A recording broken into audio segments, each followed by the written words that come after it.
Happy greetings, everyone. I'm Crystal Forman, and this is Aniyah Forman. Today we are making a strawberry watermelon smoothie using our watermelon and strawberries. We're going to use frozen strawberries today.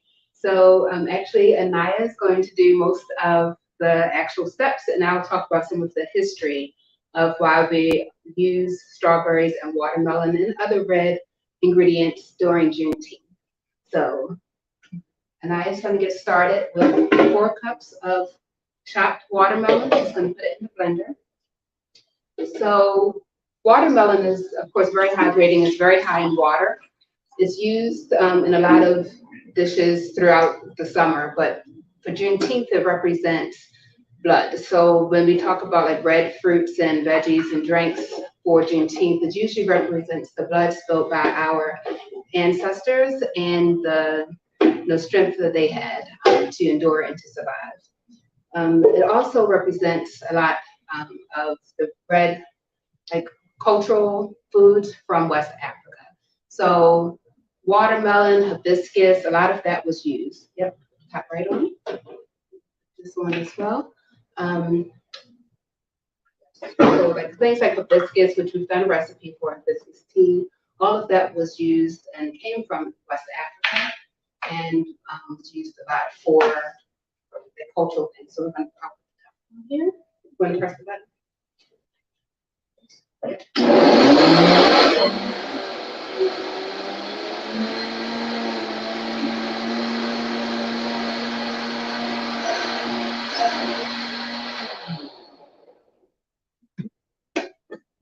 Want to come over here? Let's switch. Then turn it back on.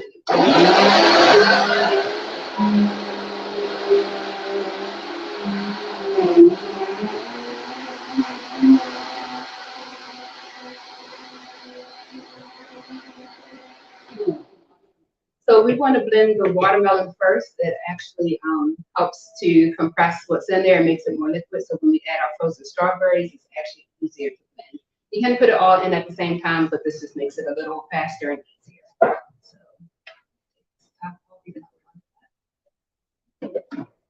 actually put it right here. Let's put our strawberries right in.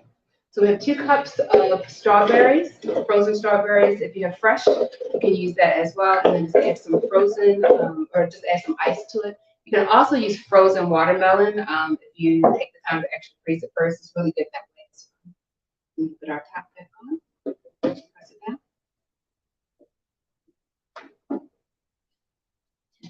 Yep.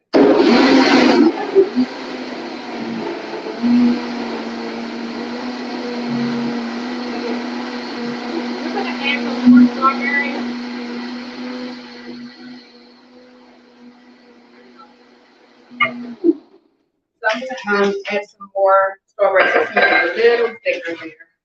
But yeah, strawberries, during slavery time, slaves were not allowed to actually eat strawberries. They grew it, but they were not allowed to actually eat it. So, part of the celebration was that, with freedom, they were able to actually enjoy a lot of the crops that they were denied, including things like hibiscus that was, of course, from West Africa. But they were not allowed to actually enjoy it.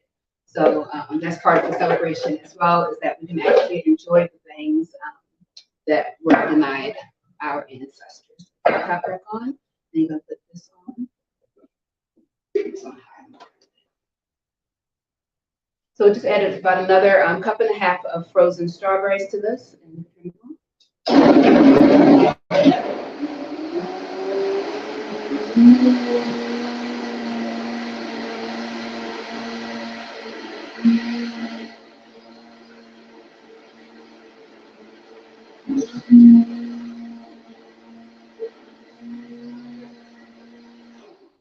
So looks good. You can make it as thick or as thin as you want.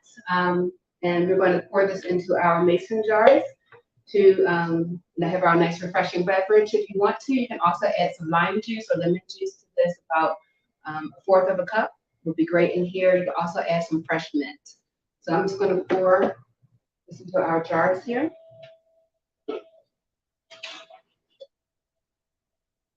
And this will stay in the fridge for about 1 day. So it doesn't keep as well as some other smoothies, but quite frankly, it won't last that long. So it doesn't matter too much. But if you're making a like huge amount, and you know you're not going to come like drink it within a day, then you can freeze it. So I will. Which one do you want? Which container? It's actually perfect. The top. So that is yours. You're welcome. And I'm going to check yours. So I'm going to just slice for presentation. Split right into our strawberry here. Good. We didn't have to add any sugar to this. This is all natural sweetness here. We added no ice. No ice as well. So, I mean, if you wanted to like decrease the amount of calories, but quite frankly, this is a very low calorie meal. So, if you were using fresh strawberries and fresh watermelon, you might want to add a little ice, but you didn't have to with this because we use frozen strawberries. The recipe is on the website. Hey, Kiana, thanks for tuning in. Yes, let me taste mine as well. But yeah, you can add other things to this as well.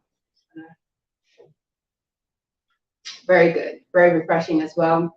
Julie does not need any sweetener added actually. I might actually want to add ice to mine. This is pretty sweet to me. But yeah, it's ready to go. And like I said, you can freeze it if you make a lot of it and you know you're not going to consume it in a day. If you believe that you, and it'll keep in the freezer for about a month or so. I wouldn't keep it in there longer than that. You don't want to get those icicles in there. Yeah, if you like this video, give us a thumbs up.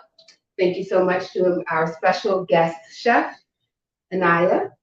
And do you want to say anything, Aniyah? All right. So Aniyah is just going to enjoy her strawberry watermelon smoothie. She loves watermelon, so she will be very nice and hydrated on this very, very warm day. And I'm going to make some more for the rest of my family.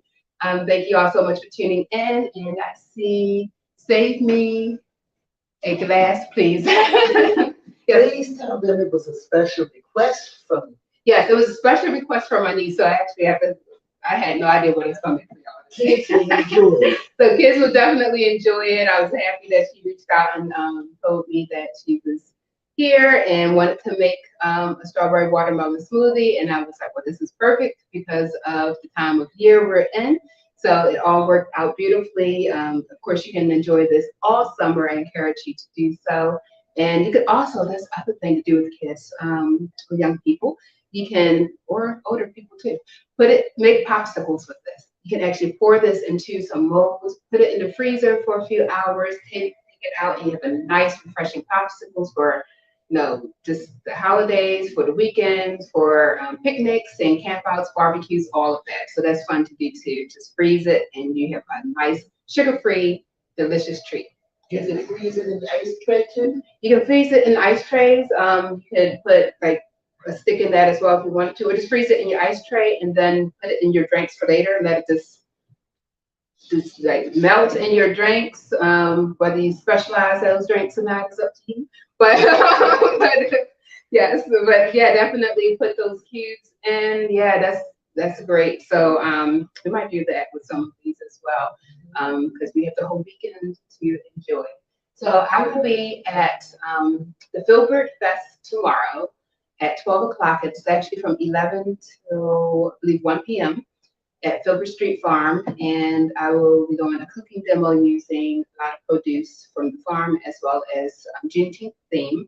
And then at 5 p.m. I will be at the Plantation Park Heights Urban Farm, and I'll be doing a cooking demo there. Their market is from 4 to 9 p.m. There'll be music and lots of activities going on throughout the day. It will be a lot of fun there as well. So definitely check both events out. They're free to attend. And you can also support your local farmers while you're there. And there will also be a lot of great vendors at the Plantation Park Heights. So check that out. I do have the information on the Facebook page and the events section and some information also on my website. Once again, make sure you subscribe, give this video a thumbs up, and I will see you all next time. Peace and blessings, everyone. Take care. Stay safe.